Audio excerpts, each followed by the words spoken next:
आदाब नाज़रीन, आप देख रहे हैं ANN चैनल में हूं अनीस फातिमा। पेश है दोपहर खबरनामा। हैदराबाद तेलंगाना के सरकारी व खानगी इदारों को तमाम मुलाजमीन बशमुल कॉन्ट्रैक्ट और आउटसोर्सिंग को मुकम्मल तनख्वाह जारी करने की हिदायत दी गई है।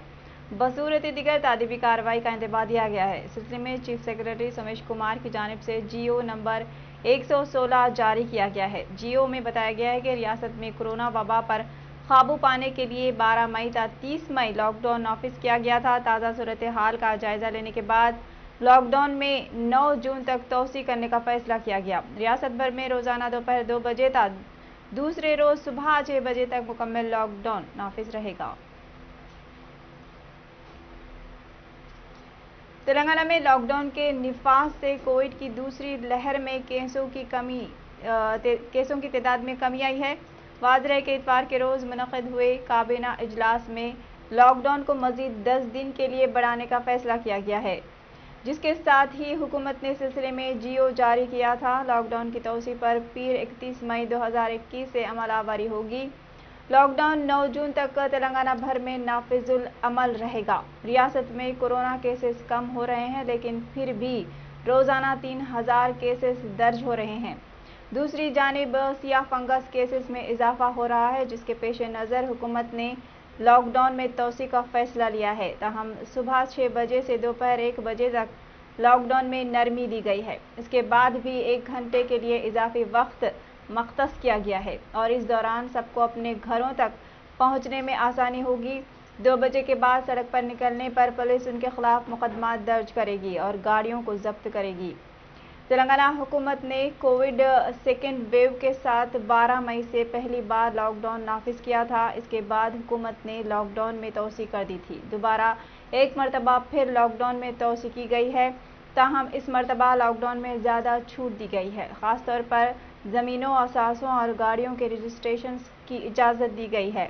लॉकडाउन से सरकारी ख़जाने में कमी के नतीजे में ये फैसला लिया गया है। दूसरी तरफ निजी दफातर खुले रखने की इजाज़त है। नरमी के दौरान RTC, सेटविन, मेट्रो, ऑटो टैक्सी चलाने की भी इजाज़त दी गई है। माल बरदार गाड़ियों में रुकावट नहीं होगी। सिर्फ सरहद पर गाड़ियों को बगैर पास के इजाज़त नहीं दी जाएगी।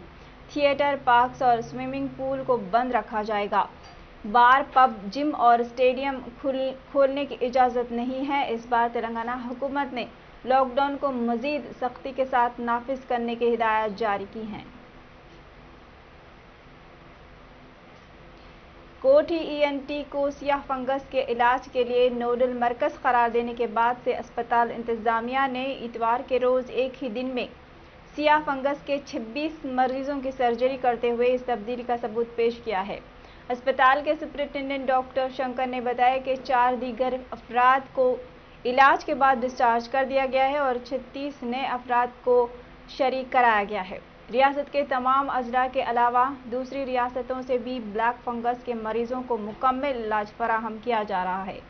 मरीजों को उनकी सेहत की हालत के मुताबिक वक्तन फ़ौक्तन इम्फेटिजिन B इंजेक्शन दिए जा रहे हैं। ब्लैक फंगस मरीज जो सर्जरी कराने के काबिल पाए जाते हैं, उनको इंडोस्कोपी मुकम्मल करने के बाद और 1 माह की मुद्दत में 30,000 रुपये मालियत के पोसाकोनाजोल गोलियां देने के बाद फारिग कर दिया जा रहा है। नीलोफर उस्मानिया अस्पताल के 8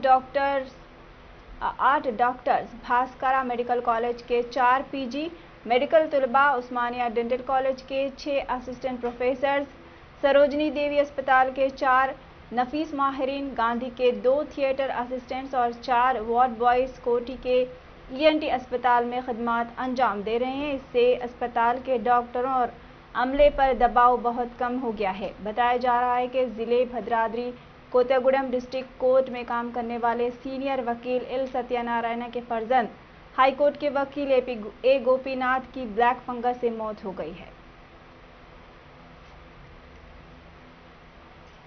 Hyderabad greater Hyderabad municipal corporation के कापरा सर्किल के खातून डिविजनल इंजीनियर महालक्ष्मी को एंटी करप्शन ब्यूरो के अहदेदारों ने 20,000 रुपये रिश्वत लेते हुए रंगे हाथों गिरफ्तार कर लिया है। इसके बाद कापरा म्यूनिसिपालिटी ऑफिस के अलावा ACB ने महालक्ष्मी की रिहाइश गाह पर तलाशी ली।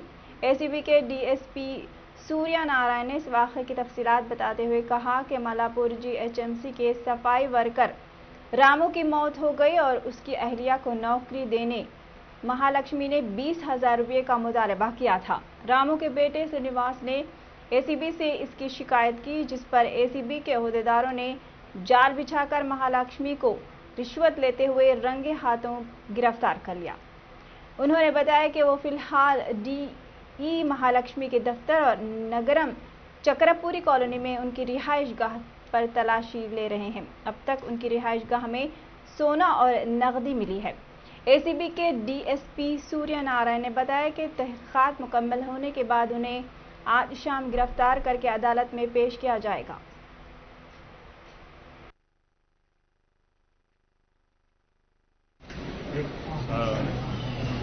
చాలా మంది స్లీపర్ ఉంది జేసీబీలో. ఆమె భర్త చనిపోయాడు. ఆ భర్త చనిపోయినందుకు కానీ ఆమెకి జాబ్ కూడా వచ్చేసింది ఆల్రెడీ, స్లీపర్ జాబు. అయితే ఆమె జాబును అట్లనే కంటిన్యూ చేయడానికి డిప్యూటీ ఎగ్జిక్యూటివ్ మహాలక్ష్మి 20,000 రూపాయలు లంచంగా డిమాండ్ చేసింది. ఆ లంచం డబ్బులు ఆమె ఈరోజు తీసుకుంది. విజయ్ అనే శానిటరీ ఫీల్డ్ సూపర్వైజర్ ద్వారా తీసుకుండగా మేము రెడ్ హ్యాండ్ పడుతున్నాం. ఈ విషయంలో సాలమ్మ కొడుకు శ్రీనివాస్ కూడా మాకు కంప్లైంట్ చేశాడు. కంప్లైంట్ కూడా ఇదంతా యథార్థమని తెలియదు. ముందు డిమాండ్ చేసింది అంతా యథార్థం తెలియదు. దాంతో ఈరోజు ఆమె ఆరుంబావుకి ఈ Yadagiri function hall main road దగ్గర డబ్బులు తీసుకుంటూ ఉండగా విజయ్ ద్వారా తీసుకుంటూ మేము రెడ్ హ్యాండ్ పట్టుకున్నాం. ఆమెను ఈరోజు మేము అరెస్ట్ చేస్తున్నాం. ఆమెని విజయ్ని సాయంత్రం ACB కోర్టు ద్వారా ప్రొడ్యూస్ చేస్తాం. తర్వాత చర్చలు కూడా ఆమె భర్త చనిపోయింది. అయితే ఆమె ఉద్యోగం సాలమ్మకు వచ్చింది, ఆల్రెడీ వచ్చింది పోయిన ఏప్రిల్లో, పోయిన నెలలో ఆల్రెడీ జాబ్ చేస్తుంది. అయితే ఆమె ఈమె జాబు ఇచ్చినందుకు గాను 20,000 రూపాయలు ఈమె డిప్యూటీ ఎగ్జిక్యూటివ్ ఇంజనీర్ డిమాండ్ చేసింది. ఆ 20,000 రూపాయలు ఇస్తేనే నువ్వు డ్యూటీలు చేయలేస్తావు, లేకపోతే నిన్ను తీసేస్తాం అని బెదిరించింది. అందువల్ల వాళ్ళ అబ్బాయి నాకు కంప్లైంట్ చేశాడు. కంప్లైంట్ మేము వెరిఫై చేశాము. వెరిఫికేషన్లో కూడా ఇది యథార్థమని తేలింది. దాంతో ఈరోజు ఆమె 20,000 అక్కడ మెయిన్ రోడ్డు, మన యాదగిరి ఫంక్షన్ హాల్ దగ్గర మెయిన్ రోడ్లో తీసుకుంటూ ఉండగా మేము ఆమె రిటర్న్ పడుతున్నాం. విజయ్ అనే ఒక శానిటరీ ఫీల్డ్ సూపర్వైజర్ ద్వారా తీసుకున్నది. కాబట్టి ఇద్దరిని కూడా మేము అదుపులో తీసుకున్నాము. ఇప్పుడు పంచనామా చేస్తున్నాము. సాయంత్రం మేము వాళ్ళని కోర్టులో ప్రొడ్యూస్ చేస్తాం. తర్వాత చిజల్ కూడా జైల్లో కంట్రోల్ చేస్తాం. అబ్బాయి సాలమ్మ కొడుకు శ్రీనివాస్. డబ్బులు ఇచ్చింది శ్రీనివాసు. साबिक वजीर सेहत व तेलंगाना के बुनियादी तहरीककार राजेंद्र आखिरकार बीजेपी का रुख करने का जहन बनाते हुए दिल्ली रवाना हो चुके हैं।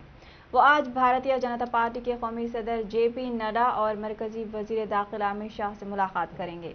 इटला के साथ निजामाबाद जिले के सीनियर कायद A रविंद्रा भी उनके साथ मौजूद हैं। सदर BJP बंडी संजय भी आज सुबह दिल्ली के लिए रवाना हो चुके हैं। इटला राजेंद्र को BJP में शामिल करने के लिए BJP के विवेक वेंकटस्वामी का कलीदी किरदार रहा।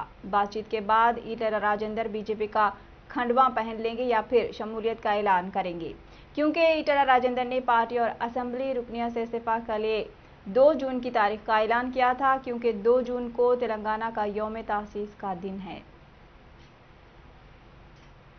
जिले मंचिर्याला के लक्षिकिट्टीपेटा मंडल के दौड़ापल्ली गांव का एक नौजवान नंदीगिरी उमेश चंद्रा की नाश मुश्तबा हालत में एक ज़रई बाउली से दस्तयाब हुई है। महलूक उमेश चंद्रा के वालिद ने शुबा जाहिर किया है कि उमेश चंद्रा अपने चंद दोस्तों के साथ एक तकरीब में शिरकत के लिए गया था।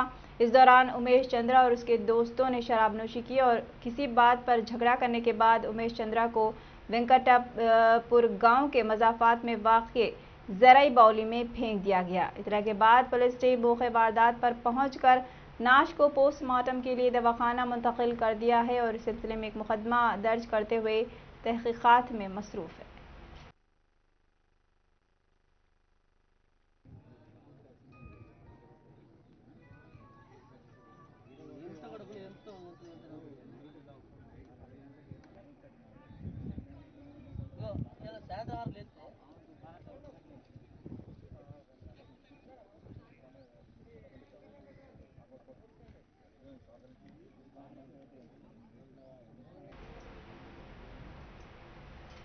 दोपहर खबरनामे में फिलहाल इतना ही। ANN पर खबरों का सिलसिला जारी है, देखते रहिए ANN चैनल। अल्लाह हाफ़िज़।